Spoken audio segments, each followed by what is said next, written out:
All right, everybody. Thank you for joining me for another episode of the Grow Rogue podcast. Today is a little bit of a different episode. So our guest today had to reschedule, and so I am going to do a little bit of a solo episode. And what I'm going to do is give you 3 observations that I've made over the last several months of 2025. Things that I believe are going to impact you and how you run your business and how you lead your departments and how you do your job, definitely through the rest of 2025, but on for the next several years, in my opinion. And so I'm going to jump right into what those observations are.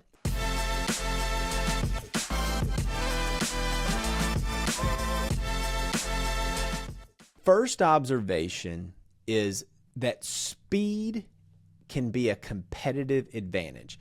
Now, that may sound overly simplistic, but here's what I mean. If you're in a startup or a small business setting, you know this already, that your plans are in hours and in days for the most part.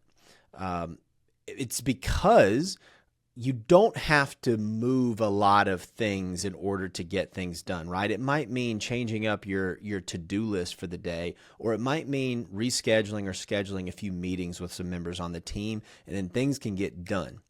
If you go to the opposite end of the spectrum, where you're at large corporations, Fortune 500 corporations, they have to plan in quarters and in years because there's so many different people and so many different things that need to be adjusted so that they can do something different, right? A small change can take a really long time. It's got to go through committee approval, and it's got to go through compliance, and it's got to be planned, and it's got to have a chart, and it's got to have a spreadsheet, and it's got to be tracked, and then it's got to be approved, and then it gets implemented.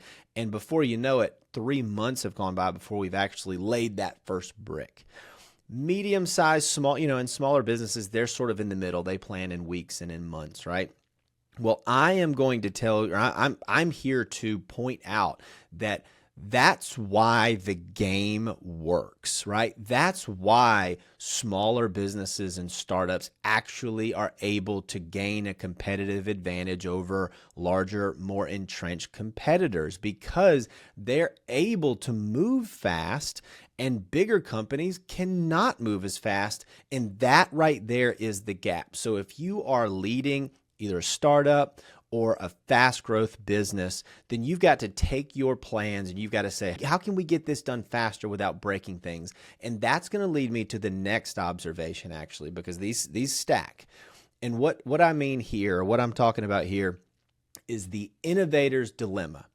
So since there are so many steps and so many impediments to applying some kind of change in a large organization, the inherent risk to me as the potential innovator here is really, really high. And I'll tell you what I mean. So let's say I want to adopt, or I want our department to adopt AI in a more useful way.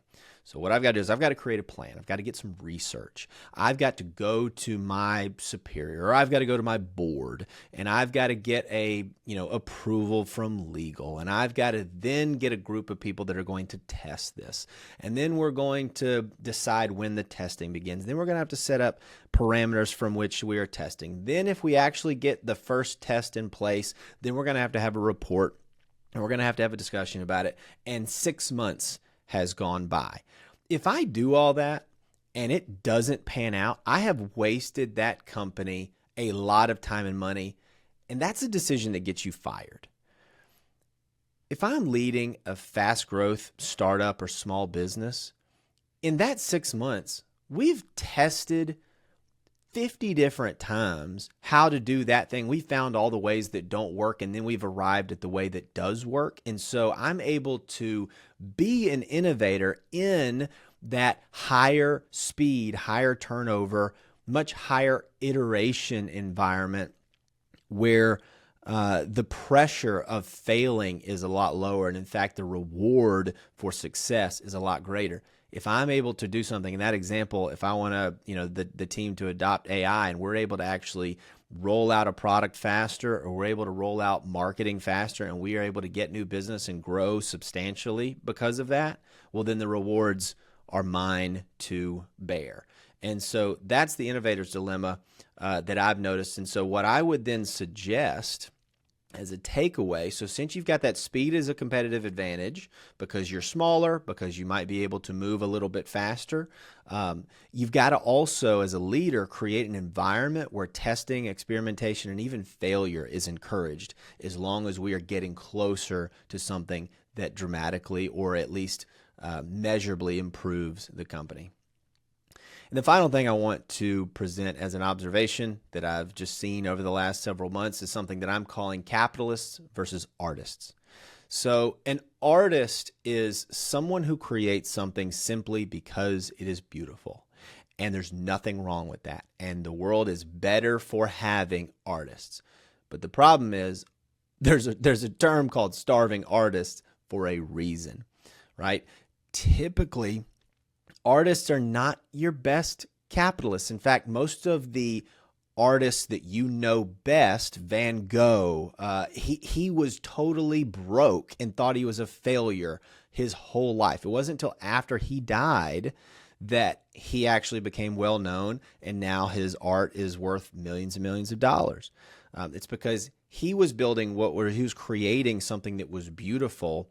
It wasn't necessarily what the market wanted at the time. Capitalists in a cold-hearted capitalist, mentality is we create what the market wants and we don't care about the artistry or the creativity involved. That's the textbook version, I guess, or that's the caricaturized version.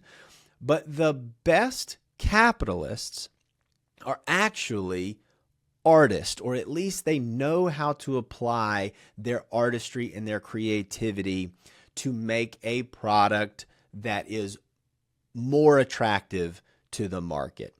And another good example of this is like a Steve Jobs. Steve Jobs, in almost any other life, would have been an artist. He was incredibly creative. He could see the world in a different way. But he was also one of the greatest, probably one of the greatest capitalists of all time, because he knew how to create something that the market actually desired. In fact, he was close to being one of those starving artists, but and what I mean by that is he was fired by Apple. If you don't know, go check out that part of history. He was fired. He was a little ahead of his time, and his board got a little annoyed with that, and they pushed him out. But he was able to get back. That's a story for a different day, because he built another company that Apple then bought, put him on the board, and they named him CEO again like several years later.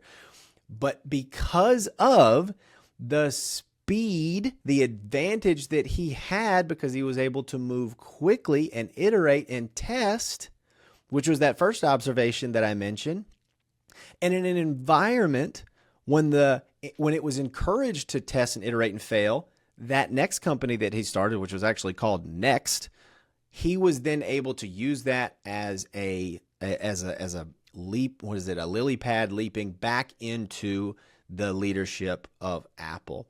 And so I hope this lesson, or these lessons, have been helpful in some way.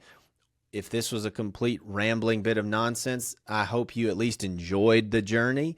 But if you feel like, hey, Reade, you're totally dead wrong about that, or Reade, that makes a lot of sense to me, let me know, right? Leave a comment here if you're watching on YouTube. Drop a comment or send an email to me and just tell me that you want to talk about this, because I'd love to go back and forth about some of these ideas. But thank you so much for listening, and thank you for being involved in the Grow Rogue community. Thank you for being a listener, a viewer, or just a friend to me.